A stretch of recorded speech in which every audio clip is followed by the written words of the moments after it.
Gernika Lumoko udalak uztailean eta abuztuan gauzatzeko izan den pasealekuko kirol torneoaren ospakizuna bertan bera uztea erabaki du koronavirusaren osasun krisiaren aurkako prebentzio neurri gisa.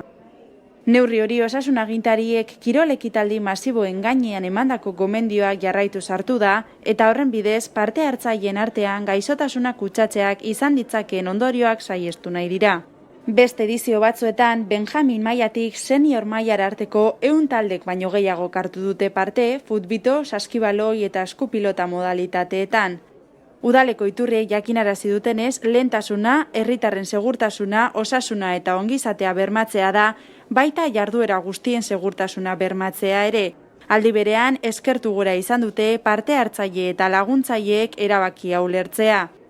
1978an futbitoarekin hasi zen pasealekuko kirol txapelketa hau eta 6 urte beranduago saskibaloia ere jarri zen. 2018an 8 urteko etenaldiaren ondoren txapelketa hau berreskuratu zen. Iaz eskupilota ere jokatu ahal izan zen pasealekuko kirol txapelketa honetan.